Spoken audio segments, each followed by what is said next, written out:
Hey guys, welcome to our podcast. I'm Kayla. I'm Annie. Today we're going to be talking about a little short horror story called The Yellow Wallpaper, and it was written by Charlotte Perkins Gilman in the late 19th century in America. This short story was very ahead of its time as it talks about important themes like gender roles, mental health, and isolation, and it is a powerful piece of feminist literature that still resonates today over a century after it was first published. So the story is written in the form of a series of journal entries by a woman who is suffering from what her husband, and who's also her doctor, call temporary nervous depression. We now can recognize these symptoms as what we call postpartum depression. So the woman is forcibly locked into a room with ugly yellow wallpaper, and over time her mental state deteriorates as she fixates on the wallpaper's unusual patterns. And due to the first-person narrative of this story, internal insanity is what ultimately drives the story. The narrator doesn't realize until the end what she's going through, but the audience sees it more, especially because of the rise of mental health awareness these days. And the narrator is grappling with these norms in the Victorian era, and she's powerless to control her own life choices. Yeah, she's pretty subordinate to her husband as he constantly dismisses her feelings, and then she eventually spirals, and towards the end she identifies herself as the woman she sees in the wallpaper. So we're gonna first talk about the gender roles in the story. Yep. And this story really highlights the patriarchal ideals of this time. The main character, who is never named, is treated like a child by her husband, John, who is also her doctor. He is just constantly talking down to her like she's not a person, and he calls her things like blessed little goose and just dismisses her thoughts and feelings overall. Yeah. Even when she tries to express that the room and the wallpaper are bothering her, she's dismissed and he laughs it off or insists that he knows what's best for her. This little relationship just reflects like pretty much all of the, male and female relationships or social norms in the 1800s, where women were expected to obey their husbands and they weren't taken seriously, especially in the matters of health or intellect. Yeah, and the fact that we only get the narrator's inner thoughts and not the other characters, it makes her perspective central. We see how isolated and powerless she really feels. Yeah.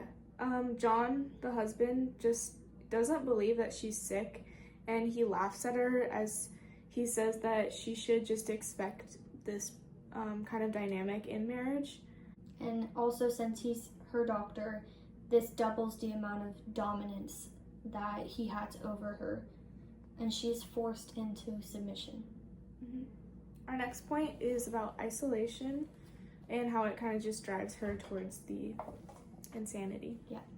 So the narrator is removed from her home and put in a room that feels more like a prison. She's not allowed to work, write, or socialize, and even her baby is kept away from her. The room that she's stuck in just becomes a symbol of her confinement, and the yellow wallpaper kind of just takes a life on its own in her eyes.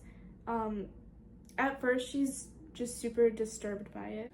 And she has nothing to do other than look at this wallpaper, and she begins having these visions. She becomes obsessed, and she convinces herself that there's a woman trapped behind it, and this inner monologue gradually unravels into a full breakdown. The isolation isn't just physical, it's psychological and mental. She's cut off from like really important relationships.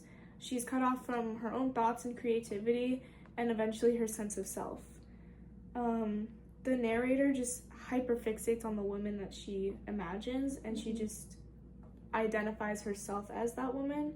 And she's not aware that she's doing this, so she's just like creating a backstory of the woman trying to escape the wallpaper, when in reality it's like the narrator is trying to escape the house. Yeah, and she begins seeing this woman who's trying to escape this wallpaper. She sees her having bars in front of her when the moonlight is reflecting the bars of the window, that of the room that the narrator is actually in. She sees the woman being strangled by this, and it's a subconscious reflection of how she truly feels being locked and isolated in this nursery. Yeah, so our final point is about mental health. So back then, mental illness typically, or especially in women, was like super highly misunderstood. And the narrator is prescribed a rest cure, which involves total bed rest. Again, no creative stimulation, can't write, can't read. The journal entries that she's writing are hidden. Yeah, and today we can recognize that this narrator is likely having postpartum depression because this is happening after she has a child. And her writing that she's hiding from everybody, this becomes her only creative outlet. Okay. But even this outlet is something that she feels guilty about, and since she is told that this will make her condition worse. The story shows us the dangers of ignoring mental health and how deeply damaging it can be, especially when someone is dismissed solely because of their gender.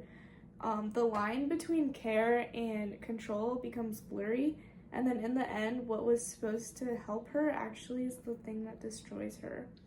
So the narrator eventually just goes insane, and since she believes that she's the woman in the wallpaper, she rips down the wallpaper to free the woman. Yeah, and before this happens, she briefly contemplates suicide, but she decides to then act like the woman that she's envisioning, and whatever she thought that the woman felt and whatever she sees the woman doing, she embodies this and begins creeping around the room as she feels that the woman is creeping in the wallpaper, and she finally develops this full identification of herself as the woman in the wallpaper. And though she's going insane and her husband walks in and sees this, it looks like she's going crazy, she is finally feeling free.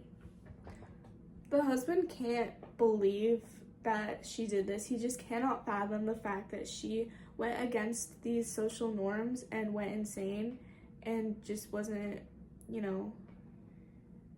acting the way that he wanted her to act. And so he passes out, and then the woman, it kind of just leaves on an ominous note. It's just kind of an abrupt ending. You can just interpret what you think happens in the end after the guy passes out.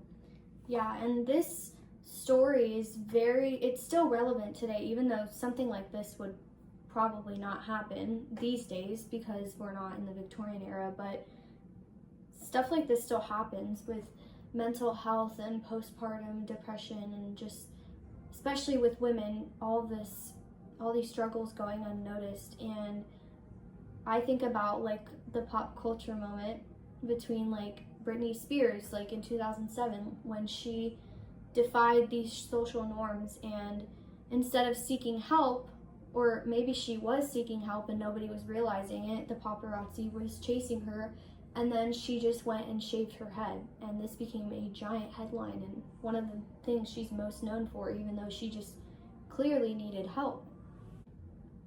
This story gives us a insight to how gender roles and outdated views of mental health just led to isolation, and it just shows us how they can come together and just destroy a person and their the way that they view themselves. Yeah, and through the narrator's voice, we see how deeply this affects her and how society's version of help can sometimes do the most harm.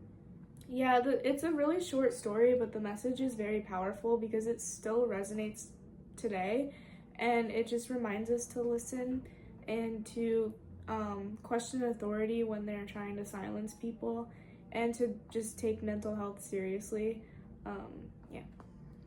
Yeah, and specifically those who have been historically ignored, such as women. And these days it's more important than ever to be aware of mental health because we're on the internet, we're constantly encountering things and being dismissed, not intentionally, but just going through stuff alone when we don't need to be going through it alone. So, thanks for joining us today on our podcast. See you on the episode next week.